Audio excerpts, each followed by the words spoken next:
Sacha Thompson is a respected and certified DEI coach. For the next 30 minutes, we'll get an exclusive look at some of her conversations with others in the field. Welcome to DEI After 5.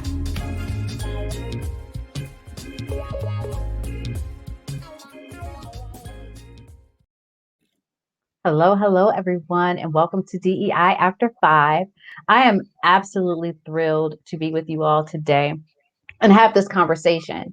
So for anyone that has followed me on social media, on LinkedIn, on IG, you know that self-care and wellness is so important to me, particularly in this work.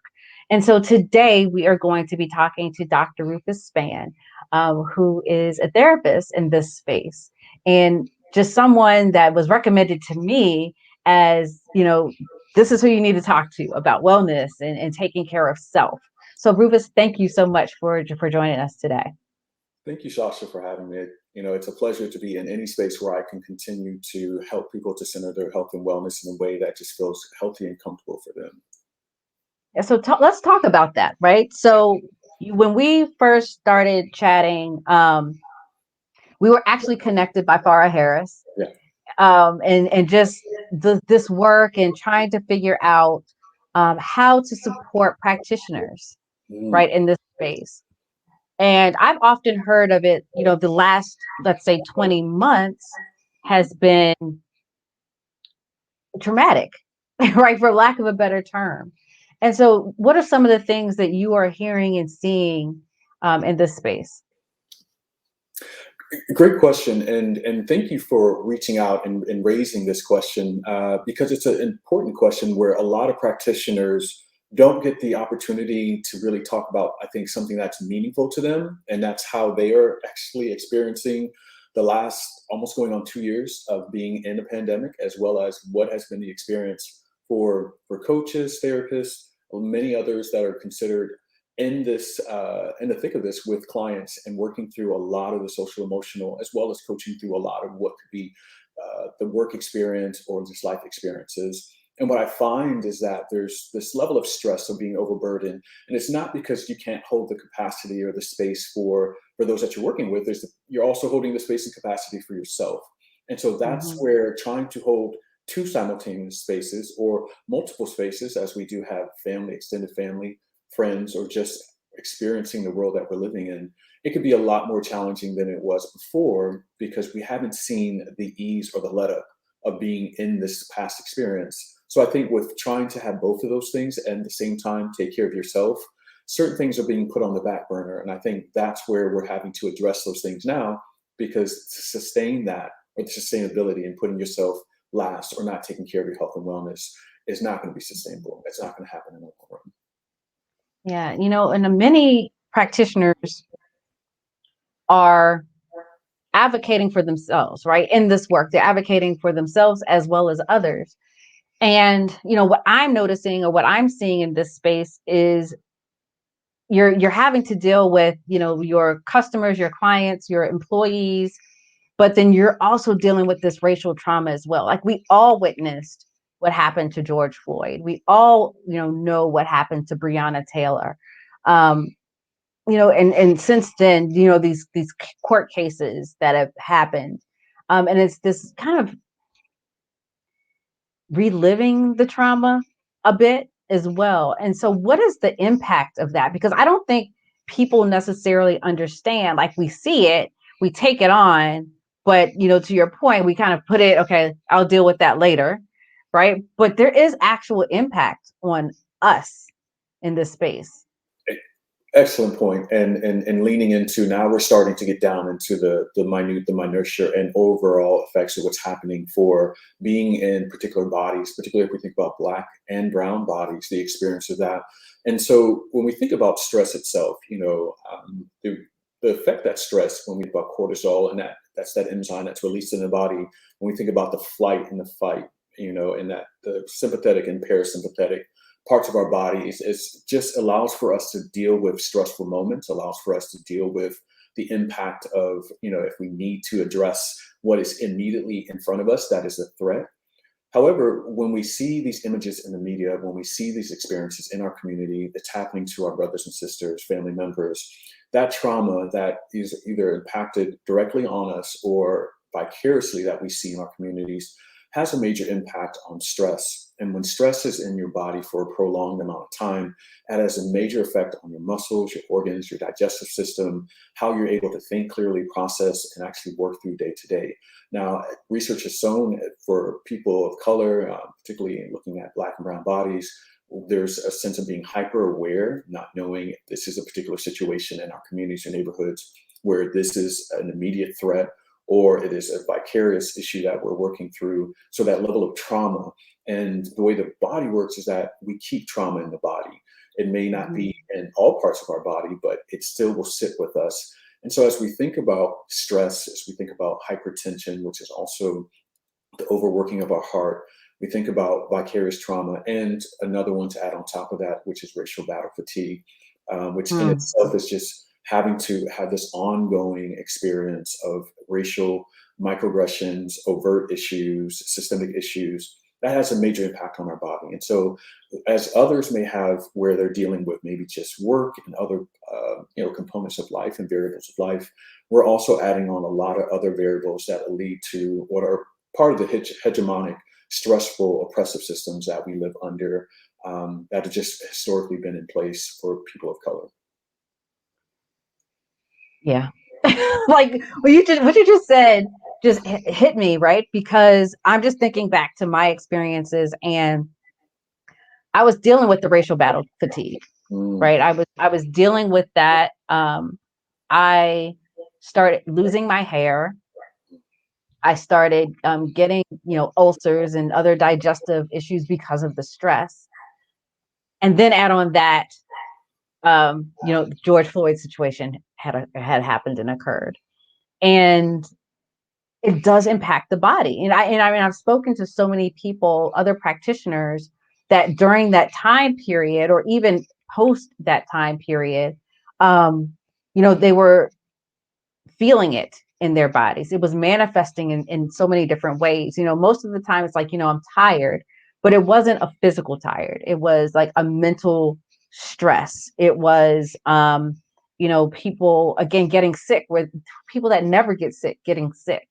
I had a friend or a colleague that found herself getting the flu and then getting pneumonia. Like, it was just this back-to-back ailments.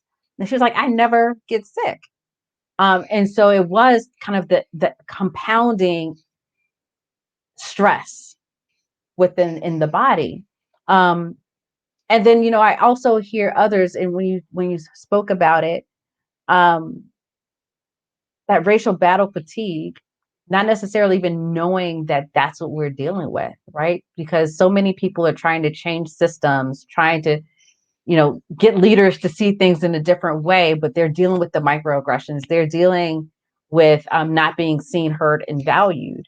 And so the impact of that in doing this work on top of, as you said, the pandemic, can really break you down.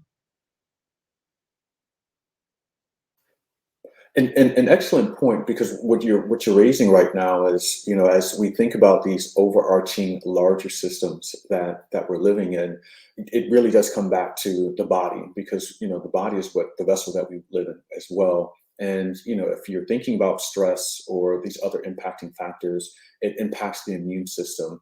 And right now, we need our immune system to be the strongest that we can have it. And the other opposite effect is that sometimes we just don't think about taking care of our body properly, like getting the amount of water we need into our body, getting the amount of rest, because we're impacted by these other issues that are going on, social political issues, or even just going through listening or working with our clients or members. What we're finding is that those stories, those issues that are maybe happening in the workplace, where we're talking about imposter syndrome, or if we're thinking about code switching, if we're working with managing clients in those spaces, or if we're just thinking about those that are living in their communities and they're talking about the financial issues or other issues that are coming along, that impacts us as well. Because as a vessel, as a mind, we can't block those things out per se.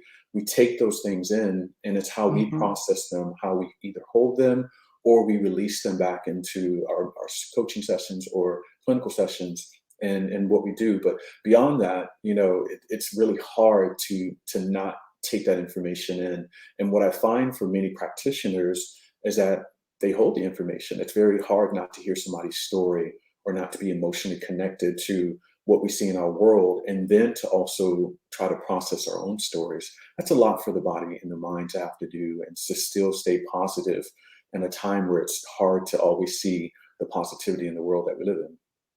Yeah. I mean, because so many practitioners call themselves empaths, right? Like Mm-hmm. they take it all in, they're sponges. Yeah. But to your point, like, how do you release that? How do you let that out? And one of the sayings that I use for this show, right? Like we're always filling other people's cups, right? Yeah. How do we fill our own cup, right? Like, what do we do to fill ourselves? Because we can't give, right, if we have nothing to give.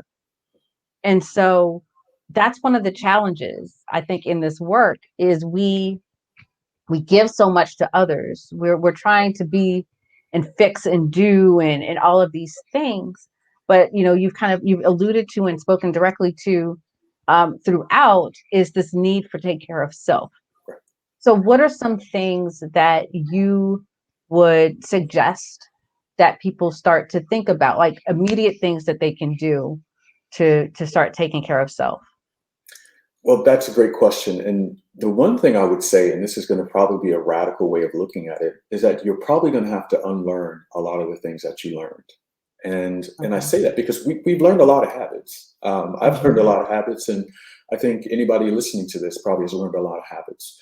Now, some of the habits or the things that we have done is so that we are able to thrive or survive, or maybe in the moment we did that, and then we started creating these patterns in our lives. And the patterns that we've been holding could be arresting patterns. They are keeping us in particular states. And when we think about the flight or fight, some things may have been under those particular states where this was what helped me to get by. However, the question is, are you continuing patterns that keep you in a perpetual state where it's not best for your health and wellness? For an example, there's the saying, well, I've always had to work harder than my counterparts. So I have to work harder to look smarter. My notion to that, or my thought to that is, there's a study that looked at hypertension amongst people of color. That level of hypertension and what the impact is on our heart, because we are overworking our hearts, we have to think about it. Was that a way of how we had to survive, or survival, because of the work systems, because of the lives that we were living? But we have to think about it. Our heart is an organism that we really have to take care of. We have to be mindful of what we're putting into our bodies, what we're putting into our minds and our hearts. So if we're unlearning some of the things that we're doing, some things that may even been passed down historically because it was a means of survival and or a way of just how we were working through generationally as people to get to the next generation.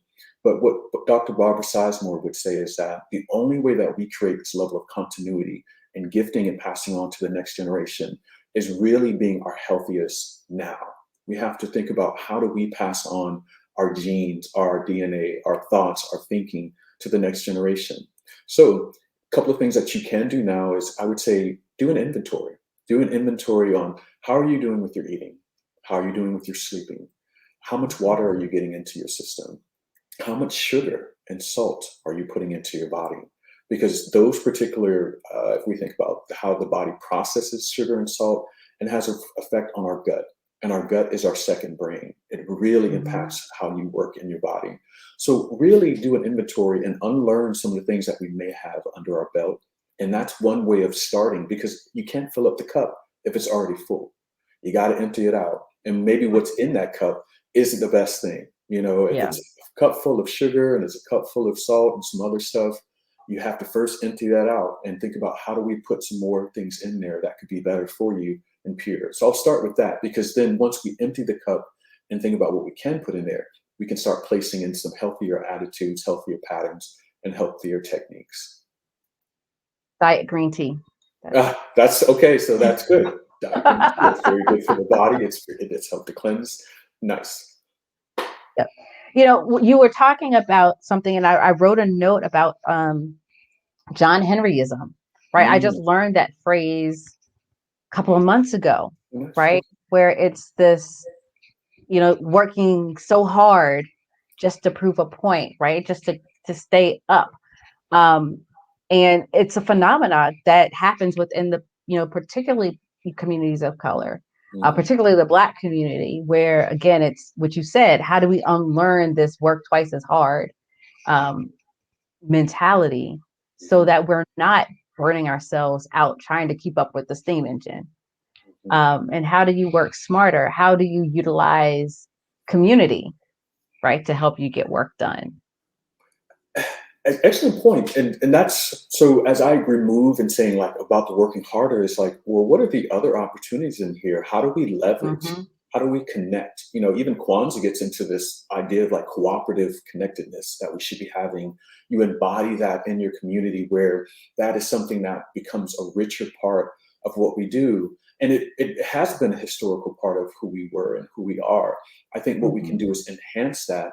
We can leverage technology. We can leverage ideas and people and spaces. There are many bright minds that have ideas of how to bring us together and have us to leverage ideas, our work, finances. I think if we do that, we're looking at it differently. If we're still using the same tools to try to dismantle if we're thinking about trying to dismantle systems and trying to do things differently in workspaces, we're not using different tools, we're not thinking differently, we won't get progress that way. It's not going to change anything. We're going to continue a status quo, and what we're looking for is change.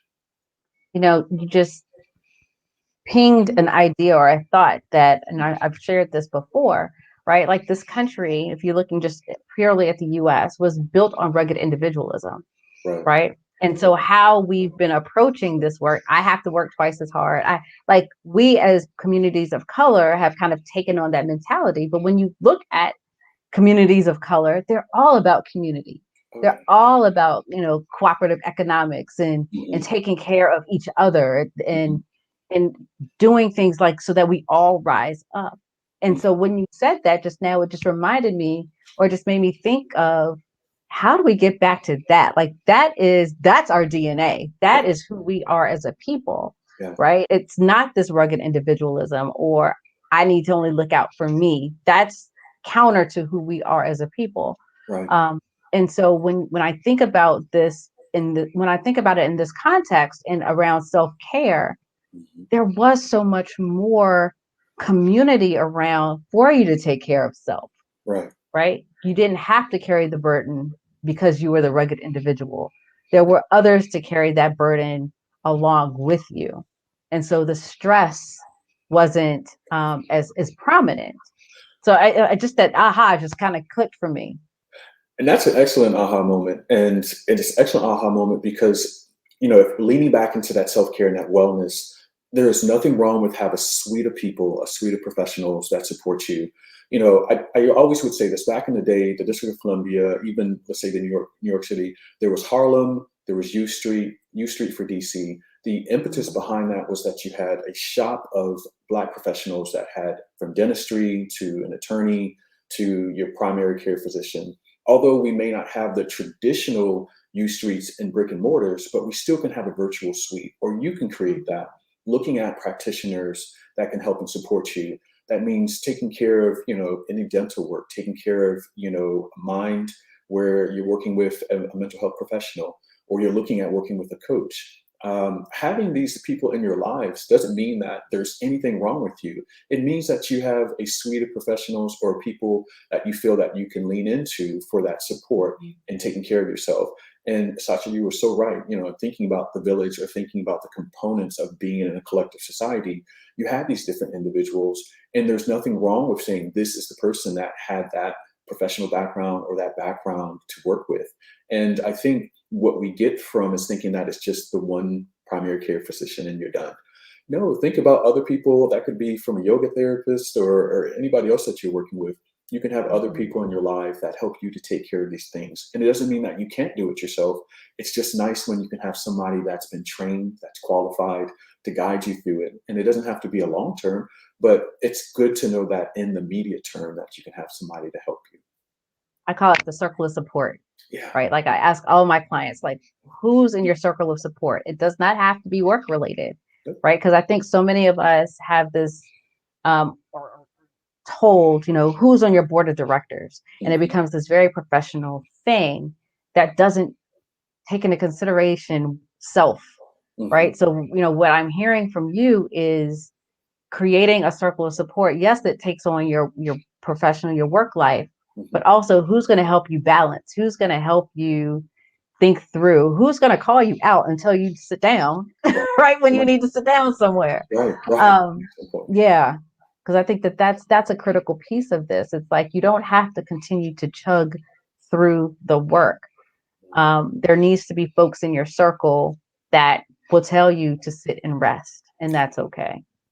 Excellent point. And when that person or whoever that person is in your circle, if they're noticing that about you, if they're either the professional or a friend or family member, if they're noticing that and you're not seeing it, take it in. Just take a moment. Mhm. It's not a place of judgment or criticism, but it could be a place of where you can reflect and say, you know what, there could be something to that, or they're right.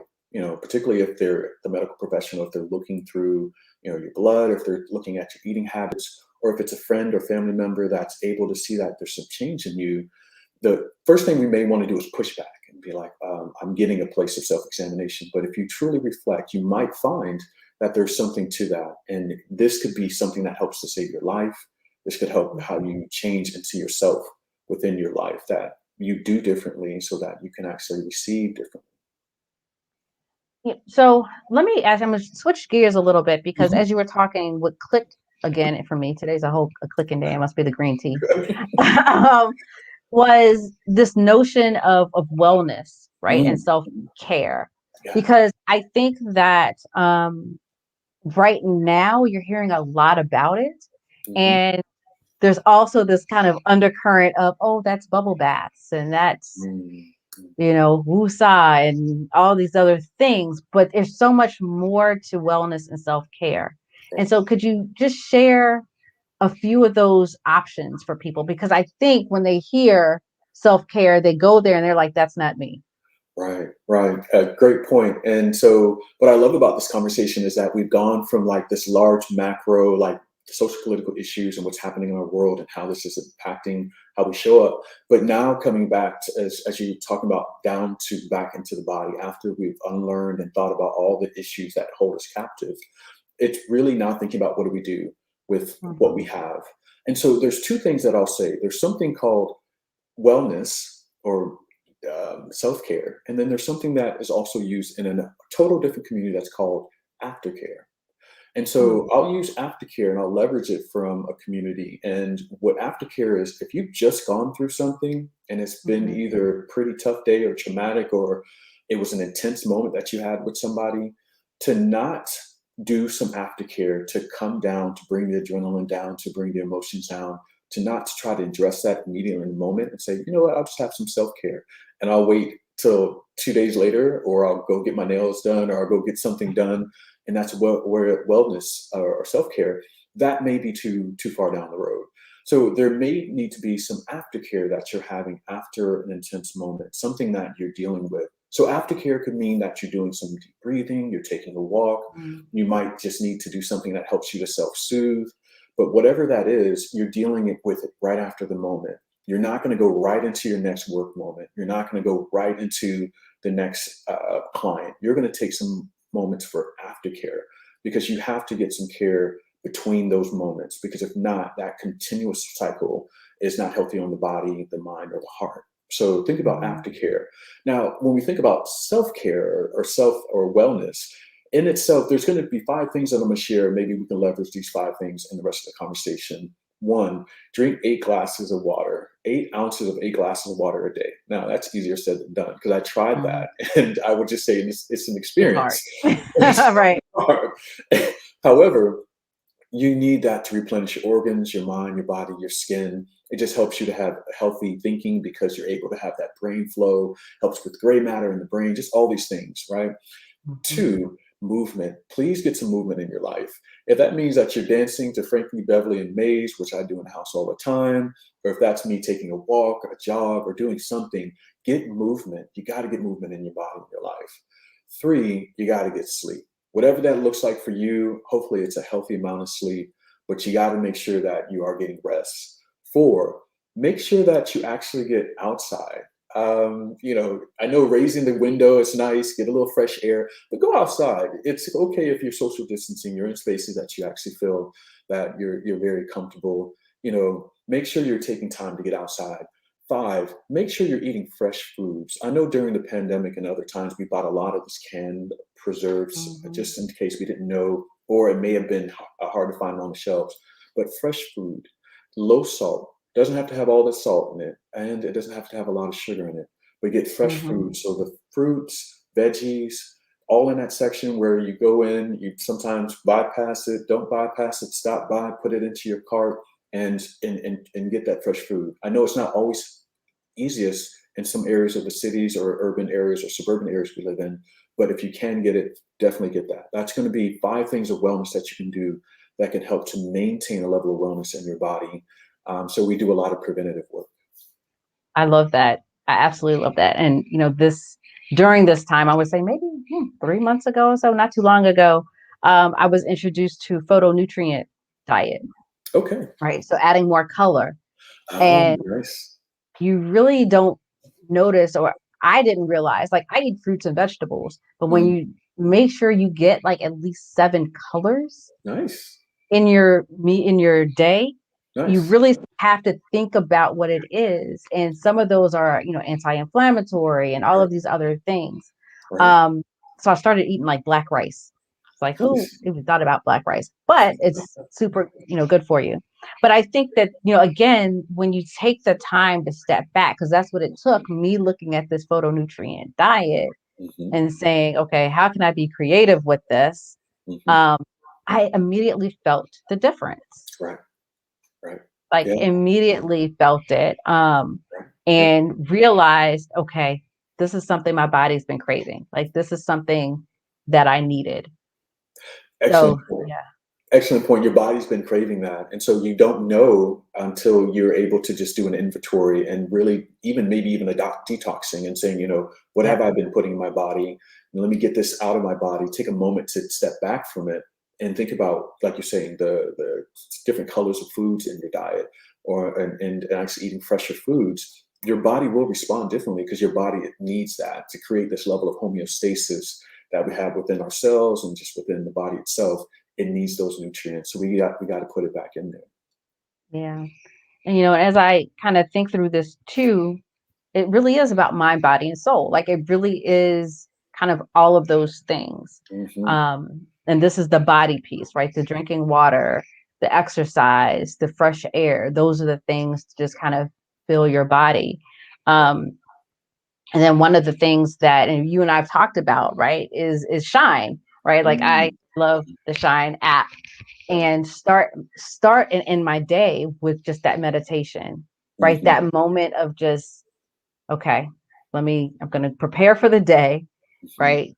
Get myself in there and then shut down from the day. But I find I was traveling not too long ago that if I don't use the app at night, like I have a hard time sleeping Mm. because I've gotten my mind so used to this is how we're going to calm down. Hmm.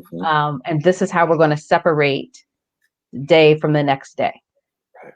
Yeah. Is Excellent point. We have to we have to disconnect from our day, and we have to have a ritual that could help us with that. And so Shine is an excellent app that allows for us to do that. The benefits of it is that it has the meditations. It also has where people of color are centered in many ways and how they see the meditations. And I love their work. And I'm all for meditations and affirmations and Mhm. journaling, and they do a lot of that work as well. And if you think about centering your mind, which is a very powerful piece, doing that in the day and ending your day will help you to have a better rest, or it will help you to start peace off in your day, and you can climb from there. Love it. So, Dr. Rufus Spann, where could people find you if they wanted to find you?